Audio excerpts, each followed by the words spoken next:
میں یہ عرض کر رہا تھا، دیکھو میرے بھائی، اگر اللہ نے آپ میں کوئی اچھی بات رکھی ہے، کسی نیکی کی توفیق دی ہے، تو اس کا بھی استحضار کرنا چاہیے۔ استحضار کا مطلب اس کے بارے میں ہمیں سوچنا چاہیے، اس کی ہم قدر کریں، اس پہ اللہ کا شکر ادا کریں۔ یہ نہ دیکھیں سب روزے رکھنے تو ہم نے رکھ لیا تو کیا ہو گیا، بھائی سب کا نہیں پتا، ہم تو نالائق ہیں یار، سب تو بہت نیک ہیں، وہ تو رکھ سکتے ہیں، ہم جیسے نالائق کو اللہ نے توفیق۔ میرا جو اللہ سے معاملہ ہے، مجھے کیا پتا آپ کا کیا معاملہ ہے، میں تو اپنا معاملہ دیکھوں گا۔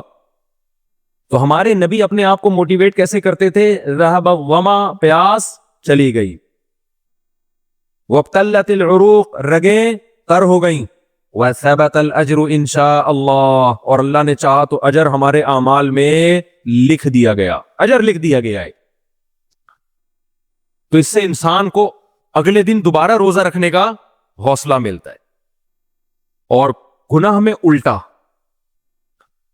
تھوڑی دیر کی لذت، یہاں سے بات شروع ہوئی تھی کہ جوانی میں بھی یہ لذتیں اگر آپ نے کنٹرول نہیں کیا نا، تو بڑھاپے میں یہ لذتیں بڑھیں گی، مگر گناہ کرنے کی طاقت کیا ہو جائے گی؟ ختم۔ تو حسرت، افسوس، ٹینشن والی زندگی۔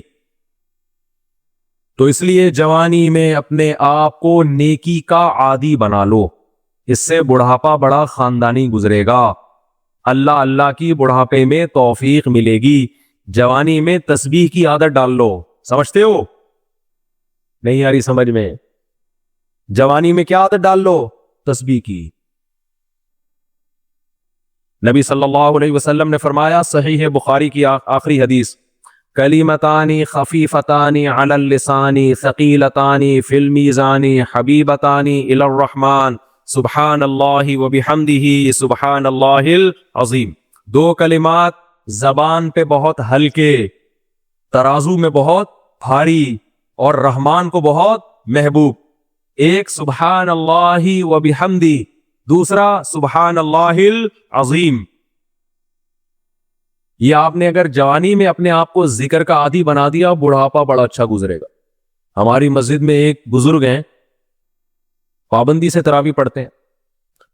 آج فجر میں پتا چلا کہ روزانہ 20 پارے تلاوت کا معمول ہے۔ میرا خیال ہے 70 سال عمر تو ہوگی، 70 سال میں روزانہ کتنے پارے پڑھ رہے ہیں؟ 20۔ کیا یہ عادت انہوں نے بڑھاپے میں ڈالی ہے؟ بڑھاپے میں اتنی ہمت نہیں ہوتی، یہ عادت کب سے پڑی ہوئی ہوتی ہے؟ جوانی میں روز 20 نہیں پڑھتے ہوں گے، 2 پڑھتے ہوں گے، 3 پڑھتے ہوں گے، لیکن جیسے جیسے عمر بڑھ رہی ہے وہ تعداد کم ہونے کے بجائے بڑھو، وہ شوق بڑھتا چلا جا رہا ہے۔ عین ممکن ہے کچھ دنوں کے بعد یا کچھ چند سالوں کے بعد صحت اجازت نہ دے، عین ممکن ہے، لیکن شوق تلاوت کا کم ہونے کے بجائے بڑھے گا، اور اللہ اجر کس پہ لکھے گا؟ شوق پہ۔ حدیث میں آتا ہے کسی کا کوئی معمول تھا، صحت خراب ہونے کی وجہ سے معمول چھوٹ گیا، تو اللہ اس کے اعمال میں وہ نیکی لکھتے رہتے ہیں۔ جیسے کسی نے ہمیشہ رمضان میں روزے رکھے ہوں، بڑھاپا آ گیا، شوگر، بیماریوں کی وجہ سے روزہ نہیں رکھ پا رہا، تو اب یہ تھوڑی کہ اللہ اس کا اجر ضائع کریں گے، اللہ کہیں گے تو نے ہمیشہ رکھے ہیں، اب مجبور ہے تو میں تیرے اعمال میں روزے لکھتا چلا جاؤں گا۔ تو آج آپ نے اپنے آپ کو، میرے بھائی، اللہ کا تھوڑا تھوڑا اللہ کا ذکر کی عادت ڈالو۔ میں نہیں کہہ رہا آپ سے زیادہ نہیں ہوتا تو وحشت نہ تھوڑا کر لو، آج تھوڑا کرو گے، کل اس تھوڑے میں ایسی لذت ہوگی کہ اللہ اس مقدار کو بڑھا دے گا۔ حدیث میں آتا ہے سبحان اللہ والحمد للہ ولا الہ الا اللہ واللہ اکبر، یہ کلمات احب الی اللہ مما طلعت الشمس، او کما قال صلی اللہ علیہ وسلم۔ سورج جن چیزوں پہ طلوع ہوتا ہے، ظاہر ہے سورج تو پوری دنیا پہ طلوع ہوتا ہے، ان تمام چیزوں میں اللہ کو سب سے زیادہ محبوب یہ کلمات ہے۔ اور دیکھو اس میں اللہ کا کوئی فائدہ نہیں ہے، اللہ کی آپ حمد و ثنا کریں، اللہ کا کوئی فائدہ نہیں ہے۔ اللہ یہ چاہتے ہیں میرے بندے اپنی زبان سے میرا نام لیا کریں، اللہ کو اس بات کی خوشی ہوتی ہے۔ ہمارے حضرت ایک شعر پڑھا کرتے تھے، یہ جو اہل اللہ ہوتے ہیں نا، ان کو ذکر کی بڑی عادت پڑ جاتی ہے، بار بار اللہ کا نام لیتے لیتے نا، شروع میں تو انسان کو عادت نہیں ہوتی، جب نام لیتا ہے بار بار ذکر، تو پھر اس کا ٹائم اللہ کے ذکر کے بغیر پاس نہیں ہوتا، پھر اس کو ایک کمی محسوس ہوتی ہے۔ کسی کو چائے کی عادت پڑ جائے، چرس کی عادت پڑ جائے، سگریٹ کی عادت پڑ جائے، نہیں ملے تو تڑپتا ہے نا۔ تو جس کو ذکر کی عادت پڑتی ہے نا، اس کو جب ذکر کا ٹائم نہ ملے تو اس کا دل پریشان ہوتا ہے, اس کو اللہ کے نام میں ایک چسکا آنے لگتا ہے. لیکن یہ پہلے دن نہیں ہوگا, عادت ڈالنی پڑے گی. تو روز آنا اس کا معمول بنا لے, 100 دفعہ صبح 100 دفعہ شام تسبیح کا معمول بنا لے. اس سے کیا ہوگا, ابھی شاید دل نہ لگے آپ کا, لیکن جیسے جیسے عمر بڑھے گی اللہ کے نام کا چسکا لگنا شروع ہو جائے. بڑھاپا بہت اچھا گزرے گا, اللہ کو یاد کر کے گزرے. کھوپڑی شریف میں بات آ رہی ہے کہ نہیں آ رہی؟ اور اگر ہر وقت دنیا کے تذکرے کرتے رہنا, ہر وقت ویڈیو گیم لے کے بیٹھے ہوئے, پب جی کھیل رہے ہیں, سانپ والا اب تو سانپ والا ختم ہو گیا, اب آ رہا ہے سانپ والا. نوکیا میں آتا تھا, سانپ لمبا ہوتا جا رہا ہے, اس کو پتہ نہیں فضول ٹائم ویسٹ کر رہے ہو. ہم پریشان ہوتے یار, ہمارے پاس کاموں کو نمٹانے کا ٹائم نہیں ملتا. ہم تو چاہ رہے کاش یہ دن 24 گھنٹے کے بجائے 48 گھنٹے کا ہو جائے.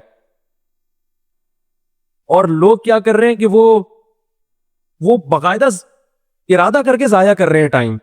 ہمارے تو کام نہیں نمٹتے. جب ہم رات کو سونے کے لیے لیٹتے ہیں تو کہتے ہیں یار آج کا دن بھی گزر گیا اور کام ویسے کے ویسے ہی. اور ادھر باقاعدہ ارادہ کر کے جو ہے نا ٹائم ضائع کیا جا رہا ہے کہ چلو ٹائم ویسٹ کرتے ہیں. ایسی چیز میں ٹائم گزر جائے نا جو ذہنی تفریح کا ذریعہ بنے تو بھی ٹھیک ہے. گپ شپ لگا لو دوستوں کے ساتھ بیٹھ کر. یہ کیا ہے یار, دماغ کو خامخواہ کا تھکا رہے ہو بیٹھ کے. تو اگر پب جی کھیلنے کی عادت ڈال لی تو جاؤ گوروں کا بڑھاپا دیکھو. اولڈ ہاؤس میں بڑھاپے میں سنوکر کھیلتے ہیں, کیرم بورڈ کھیلتے ہیں, لڈو کا نہیں مجھے پتا, یہ چیزیں کھیل رہے ہوتے ہیں بڑھاپے میں.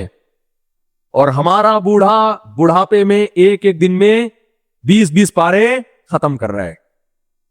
سمجھتے ہو کہ نہیں؟ وہ نماز میں دل بہلا رہا ہے, وہ تہجد میں اس کا ٹائم گزر رہا ہے. کوئی ویڈیو نہ بنائے, لکھا ہوا ہے نا.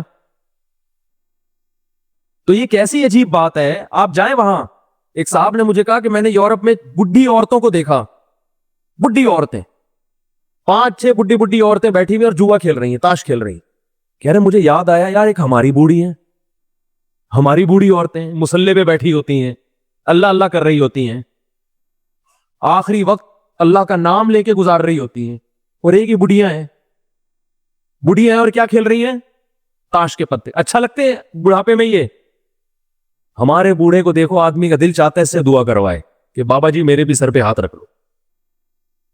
جو تاش کھیل رہی ہو بیٹھ کے, اس بڈھی سے دل چاہے گا؟ اسے تو آدمی نصیحت کرے گا کچھ اور کر لے. تھوڑے دنوں میں اتنا راشا آئے گا نا ہاتھوں میں تھوڑے دنوں میں کہ ایک پتے کے بجائے 2 گر رہے ہوں گے, 2 پتے ایک ساتھ گر رہے ہوں گے.